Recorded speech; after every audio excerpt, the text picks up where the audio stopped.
এই সপ্তাহে সবচেয়ে বেশি আমরা সিম সংগ্রহ করেছি। এখান থেকে আনুমানিক 100-র অধিক লাউ সংগ্রহ করেছি। আলহামদুলিল্লাহ, দেখতে যেমন চমৎকার এবং আকর্ষণীয়, এই লাউটি খেতেও কিন্তু খুবই সুস্বাদু। অল্প দিনের ভিতরেই আমরা এখান থেকে ফল সংগ্রহ করতে পারবো ইনশাআল্লাহ। সবাই সফল হতে চায় কিন্তু পরিশ্রম করতে কেউ চায় না। আপনি যদি খামার করে বা কৃষি কাজ করে সফলতা অর্জন করতে চান, তাহলে অবশ্যই আপনাকে যে কাজটি করতে হবে সেটি হচ্ছে বুদ্ধি খাটিয়ে পরিশ্রম করতে হবে। বুদ্ধি খাটিয়ে আপনি যদি পরিশ্রম না করেন, তাহলে আপনি যতই পরিশ্রম করেন না কেন আপনি সফলতা অর্জন করতে পারবেন না। আর আপনি যদি বুদ্ধি খাটিয়ে কৃষি কাজ করতে পারেন বা খামার পরিচালনা করতে পারেন, অল্প পরিশ্রমে আপনি অধিক লাভবান হতে পারেন। আমাদের এই মাচার নিচে কিন্তু একটি পুকুর ছিল, যে পুকুরে মূলত আমরা লেয়ার মুরগির বিষটা নিষ্কাশন করে রাখতাম। এখান থেকে আনুমানিক 100-র অধিক লাউ সংগ্রহ করেছি। আলহামদুলিল্লাহ, এটি আল্লাহ তাআলার অনেক বড় একটি নিয়ামত। আমরা যদি এই জায়গাটি পতিত ফেলে রাখতাম, যদি ভাবতাম যে এখানে পুকুর আছে,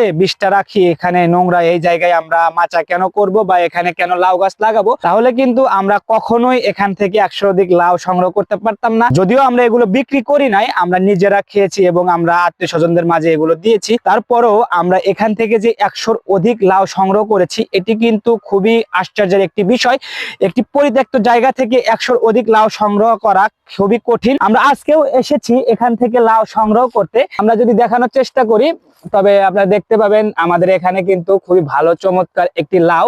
আমরা এই লাউটিকে সংগ্রহ করে নেব এখান থেকে। এরপরে আমরা আরো কিছু সবজি গাছ এবং সবজির বাগানের সাথে আপনাদের আজকে পরিচয় করিয়ে দেব ইনশাআল্লাহ। আপনারা দেখতে পাচ্ছেন আমার হাতে কচি লাউ।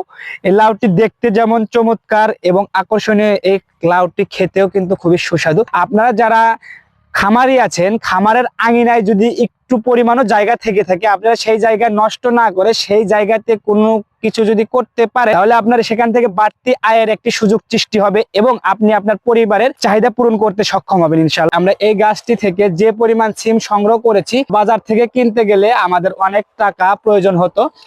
আমরা আজকেও এখান থেকে সিম সংগ্রহ করব। এটি হাইব্রিড জাতের একটি সিম, দেখতেও কিন্তু খুবই সুন্দর। আপনারা দেখতে পাচ্ছেন এই সিমগুলো কিন্তু অনেক বড় হয়ে থাকে। আমরা আপনাদের যদি একটু ভিতরে নিয়ে যাওয়ার চেষ্টা করি, আপনারা দেখতে পাবেন ভিতরে আমাদের অনেক সবজি, শীতকালীন সবজি সহ অনেক শাক সবজি আমরা ভিতরে লাগিয়েছিলাম। আমাদের খামারের সামনের পাশে যে অল্প একটু জায়গা আপনারা দেখেছেন এর আগে, আমরা এখান থেকে অনেক দিন শাক সবজি উৎপাদন করেছি এবং এরপরে শীতকালীন সবজি এখানে আমরা পেঁয়াজ লাগিয়েছি, এ পাশে রসুন লাগিয়েছিলাম।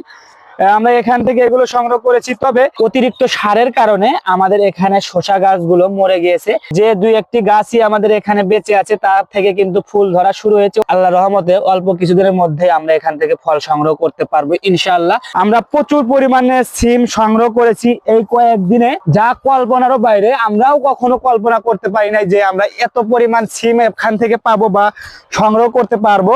এই সপ্তাহে সবচেয়ে বেশি আমরা সিম সংগ্রহ করেছি।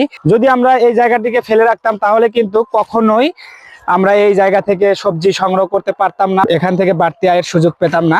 আপনারা যারা কৃষিকাজ করেন বা আপনারা খামারি আছেন, আপনারা আপনাদের খামারের আঙিনায় অল্প একটু জায়গা আছে বলে ফেলে রেখেছেন, সেই জায়গাগুলো ফেলে না রেখে কিন্তু আপনারা চাইলেই সেখানে সবজি চাষ করতে পারেন বা যে কোনো কৃষিকাজের মাধ্যমে সেই জায়গাটিকে কাজে লাগাতে পারেন এবং বাড়তি আয়ের সুযোগ সৃষ্টি করে সেখান থেকে লাভবান হতে পারেন।